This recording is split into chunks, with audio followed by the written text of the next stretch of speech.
तो यहाँ पे आप देखेंगे, और ये भी बोल सकते हैं और कॉम्प्लेक्स नंबर या कॉम्प्लेक्स प्लेन, कॉम्प्लेक्स प्लेन ज़्यादा बेटर है, ठीक है। तो ये भी हम बोल सकते हैं। तो यहाँ पे हमारे पास एक प्लेन है जिसमें हमने ग्राफ बनाया है। ये क्या है आपके पास, x है, x एक्सिस, ये क्या है, y एक्सिस। तो इसको हम क्या बोलते हैं भाई, इसको हम बोलेंगे इमेजनरी, क्या बोलेंगे, इमेजनरी। और इसको क्या बोलेंगे, रियल एक्सिस, क्या बोलेंगे, रियल एक्सिस। और ये आपका इमेजनरी एक्सिस है। और हमने कॉम्प्लेक्स नंबर लिया यहाँ पे z equal to x plus iota y, और x comma y belongs to r। और ये क्या है, आपका ओरिजिन है। अगर हम ओरिजिन से इस लाइन को मिला दें यहाँ पे, और इसको अगर यहाँ पे हम मिलाएं, परपेंडिकुलर ड्रॉ करें, तो ये जो लेंथ है आपकी, ये लेंथ क्या है, x, और ये लेंथ क्या होगी, y। तो यहाँ पे हमारे पास अगर ये पॉइंट है, तो अगर हम यहाँ पॉइंट की बात करें तो यहाँ पॉइंट होगा x, y, जो z का पॉइंट होगा। z is a complex number. तो ये हमारे पास क्या है, आर्गेंट प्लेन है, जिसमें हमारे पास x आपका पास ये पॉइंट हो जाएगा, y ये पॉइंट हो जाएगा, और ये क्या हो जाएगा, आपका आर्गेंट प्लेन बन जाएगा, और ये क्या है, एंगल होगा। क्लियर है। अब अगर हम यहाँ पे एक क्वेश्चन की बात करें, और क्वेश्चन क्या है हमारे पास, इफ, क्वेश्चन है हमारे पास, if z equal to x plus iota y and z की power 1/3 equal to a minus iota b, then prove that x upon a minus x upon b equal to 4a square minus b square. ये हमें क्या करना है, prove करना है। तो हम सॉल्यूशन की बात करें, और यहाँ पे x by belongs to r ही होगा। जो हमें गिवन है यहाँ पे, हम उसकी बात कर लेते हैं पहले। हमें क्या गिवन है यहाँ पे, हमें गिवन है z equal to x plus iota y where x belongs to xy belongs to r।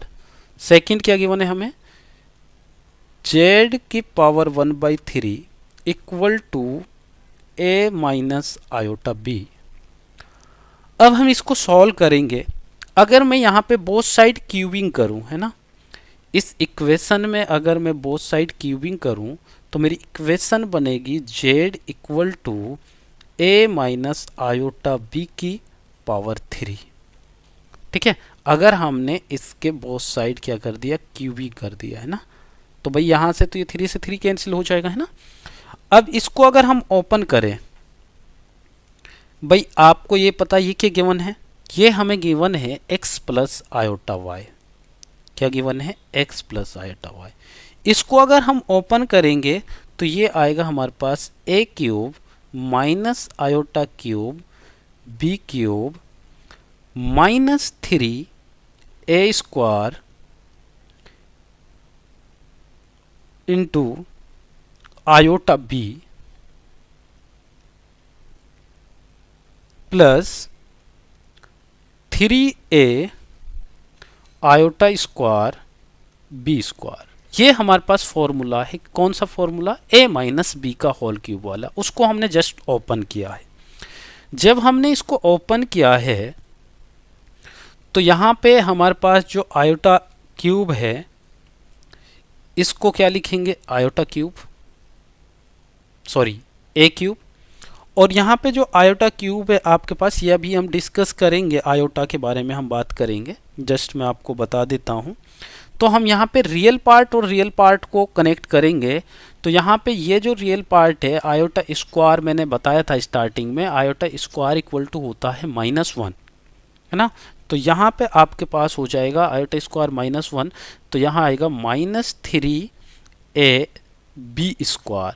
ये आपके पास आएगा, क्या आएगा, -3ab²। तो ये आपका रियल पार्ट हो गया। अब अगर हम इमेजिनरी पार्ट की बात करें तो ये क्या आ जाएगा, प्लस, यहाँ से भाई देखिए ये माइनस आयोटा होता है ना, और ये माइनस आयोटा है आपके पास, तो ये माइनस माइनस प्लस हो जाएगा, है ना। तो यहाँ से अगर मैं आयोटा कॉमन लूँगा तो ये होगा मेरे पास b³ -3a²b, ये हो जाएगा। तो ये हमारे पास हो गया। अब देखिए, अभी हमने बताया था कि भाई यहाँ एक कॉम्प्लेक्स नंबर है और ये भी एक कॉम्प्लेक्स नंबर है, और जब ये दोनों इक्वल हैं तो इसका क्या मतलब निकलेगा, यहाँ से निकलेगा x की वैल्यू क्या आएगी आपके पास, a³ -3ab², क्योंकि ये आपका रियल पार्ट है ना, और ये आपका क्या है, इमेजिनरी पार्ट। तो y इक्वल टू क्या हो जाएगा, b³ -3a²b। ठीक है, तो ये हो गया आपके पास। अब हम बात करें यहाँ से x/a की, क्योंकि मेरे पास जो क्वेश्चन है वो क्या है, हमें निकालना है x/a माइनस x/b। तो अगर मैं इसको a से डिवाइड करूँ, a से डिवाइड करूँगा तो ये आएगा x/a, और यहाँ बचेगा a² -3b²। और अगर मैं इसको b से डिवाइड करूँ तो ये y/b इक्वल टू, तो यहाँ क्या आएगा, y/b, ये आपका होगा y/b, तो यहाँ बचेगा b² -3a²। ठीक है, अब मेरा क्वेश्चन क्या है, मेरा क्वेश्चन है x/a माइनस x/b। तो x/a की वैल्यू ये है अपने पास a² -3b², और सॉरी यहाँ पे y है, y/b की वैल्यू ये गिवन है, तो यहाँ पे हो जाएगा -b² प्लस 3a², ये हो जाएगा। तो अब आप यहाँ देखेंगे तो भाई यहाँ 3a² है, यहाँ a² है प्लस में, तो ये 4a² हो जाएगा, यहाँ माइनस माइनस है, -b² हो जाएगा, तो 4 कॉमन लेंगे तो ये हमारा आंसर आ जाएगा। ठीक है, तो ये हमारा एक क्वेश्चन था, और क्वेश्चन में यहाँ पे जो लॉजिक यूज करने वाली बात थी ये यहाँ पे थी कि जब ये दो कॉम्प्लेक्स नंबर होंगे तो वहाँ पे हम उनको इक्वल ले लेंगे। क्लियर है। अब यहाँ पे हम कुछ आयोटा की बात कर लेते हैं, जो आयोटा की कुछ प्रॉपर्टीज होती हैं। आयोटा की पावर अगर 1 है, this is equal to iota, और अगर आयोटा स्क्वायर है तो वो मैं ऑलरेडी भी बता चुका हूँ, वो होता -1, और आयोटा क्यूब जो होगा वो होगा माइनस आयोटा, और आयोटा की पावर अगर 4 होगी तो वो इक्वल टू होता 1। ठीक है, अब यहाँ पे देखिए आप, अब आयोटा की पावर अगर 5 है, आयोटा की पावर 5 है, तो मैं इसको ऐसे लिख सकता हूँ, आयोटा की पावर 4 इंटू आयोटा की पावर 1 लिख सकते हैं। और आयोटा की पावर 4 का वैल्यू 1 है, तो 1 इंटू आयोटा, तो क्या आएगा, आयोटा आएगा। फिर आपने आयोटा की पावर 6 लिया, तो ये क्या लिख सकते हैं, आयोटा की power 4 into iota square. Iota की पावर 4 1 होता है, और आयोटा स्क्वायर होता है -1, तो ये क्या हो जाएगा, -1 हो जाएगा। तो यहाँ से मीनिंग क्या निकला, यहाँ से मीनिंग ये निकला, अगर हमारे पास आयोटा की पावर 4m है, ठीक है, और m belongs to integer, m belongs to integer, तो हमारे पास ये होगा ऑलवेज 1 आएगा। और अगर आयोटा की पावर n प्लस आयोटा की power n plus 1 and iota की पावर n प्लस 2 और आयोटा की पावर n प्लस 3 होगा, तो ये ऑलवेज इक्वल टू होगा 0। तो हम ये बोल सकते हैं, कॉन्जुगेट पावर्स की बात करें, अगर मान लीजिए मैंने यहाँ लिखा आयोटा की पावर 5, आयोटा की पावर 6, आयोटा की पावर 7, आयोटा की पावर 8, तो इसका आंसर होगा 0। तो आई होप कि यहाँ तक जो हम बेसिक पॉइंट्स पढ़ रहे हैं, जो बेसिक भी पढ़ रहे हैं, वो सब आपको क्लियर है अच्छे से। अब आगे बढ़ते हैं। आगे हमारे पास क्या है,